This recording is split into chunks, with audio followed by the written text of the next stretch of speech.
So I'm back on the Chromebook, so naturally I'm going to be showing you these tips in Google Chrome as my browser, but these will apply to the other main browsers such as Firefox, Edge and Safari. Do remember to check and update all your devices depending on how you sync your settings across them or not. And if you're already aware of all these points that I cover, perhaps consider sharing them with a friend or family member that you know isn't as aware of their online privacy as you are. Okay, with that said, let's look at tip number one. So first of all, we're going to clear the cache down. So come over to the menu, top right hand corner, and then click on settings. And then you're going to scroll down and look under privacy and security and find clear browsing data. So I'm going to suggest you stick to the basic tab because in the advanced tab you may end up accidentally clearing passwords, which I'm sure you don't want to do. Think about what you're doing here, just check you're happy to lose your history and your cookies and other site data here, so hopefully this will get rid of a lot of those tracking cookies. It will sign you out of most sites, but again, if you know your credentials, hopefully that's not an issue for you. And then cached images and files, so I'm only going to free up 27 meg of space. I think you might be surprised if you haven't done this before how much space you may free up as well. So once you're happy and you understand what you're doing, just click over onto clear data. Okay, and there it is, it's done. Now you can set that to happen every time you close your browser. If you hibernate your machine a lot or sleep or stand by your machine a lot, that may not help, but consider either doing that or perhaps making this a regular task to say you do it once a week or once a month. Another top tip is if you're using your phone or your tablet for a lot of browsing, whether it's Android or iOS, consider installing a dedicated privacy browser such as Firefox Focus. So here it is on the Google Play Store for Android. You can also get it on iOS, so for your iPad or for your iPhone. Now this is going to kind of be a sandbox environment for any browsing, and then it's just going to keep all those cookies and all that data away from your main browser. So really nice to have that dedicated option. It's even a step further than using an incognito or private browser tab on your desktop or your Chromebook, for example. So there's another tip linked to that one. Okay, let's take a look at tip number two then. So we're going to come back into the settings, and this is going to be about turning on the do not track option. So you may or may not be aware of this. Click into the cookies and other site data, or if you're in another browser, search for do not track. And then if you scroll down, you'll see there's an option to send a do not track request. So I would recommend turning this on. Read through, check you're happy, and if you are, click confirm. Now there's some argument over how much this does or doesn't do, and I think actually Safari is the browser you won't be able to do this in because they've removed it, but I'd say, you know, why not have it on. There's another great option here, just to throw it in as a bonus, which is to turn on block third-party cookies. So you can always turn that on, see how sites behave, and then decide if you need to turn it off or not. Okay, so that's about tracking cookies. That was number two. Now let's look at tip number three, which is about your search provider.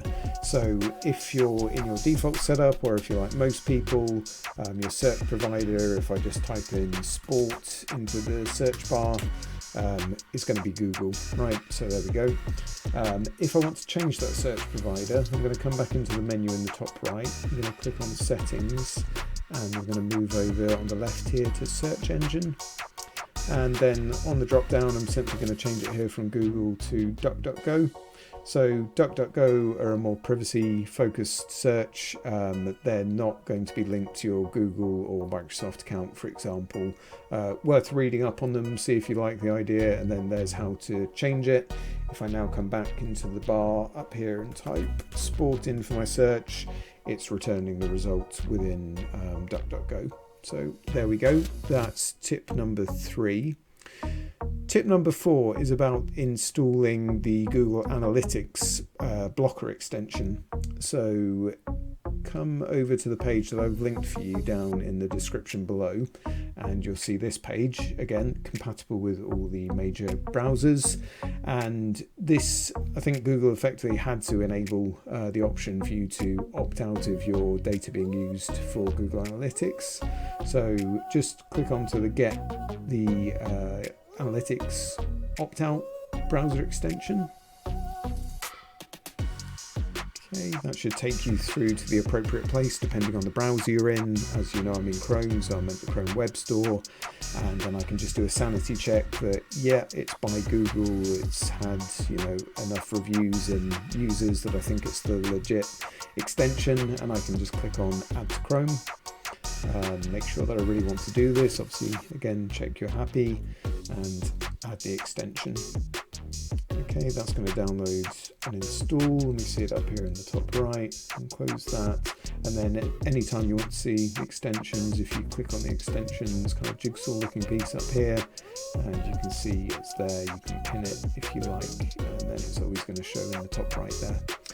Okay, so that's a fairly simple, straightforward one to opt out of your data being used by Google Analytics. Tip number 5 is going to be to consider installing an ad blocker. So I like AdBlock, so if you come again to the links down in the video description, you'll see a link to get to this page, so getadblock.com again, so it's compatible with all the major browsers. It's another extension, so it's going to install in a similar way if you click on Get AdBlock Now. And it's taken us back to the Chrome Web Store, in this case being in the Chrome browser, and I'll click Add to Chrome and add extension, that I'm happy with that. And it's just doing a similar thing to download and install the extension as we saw it do a moment ago for the Google Analytics opt-out. So here we go, it's done, and then you'll be presented with this page. So it is based on the Honor system, as they say, so they do run on donations. So I would suggest either if you're happy to make a donation straight away, do so. Otherwise, use it, consider the value it's giving, and keep in mind, as they mentioned, there's a team of 8 full-time employees behind this. Think about whether you can be part of the small percentage of users that do give them a donation to use that. So there we go, that's the ad block installed. So there we go, guys, that rounds up these 5 tips. I hope they've been of use to you. There's further steps you could take, of course, such as installing a VPN, etc. But as advertised, these are quick and free things to try and change. So I hope, again, you found it useful. There's a fine line here between privacy and security, so I might do a separate video on security in this style if it's been of use. And if it has, then please do consider giving a thumbs up to like the video. Do check out the other content on the channel, consider subscribing, and then hopefully I'll see you in the next one. Cheers.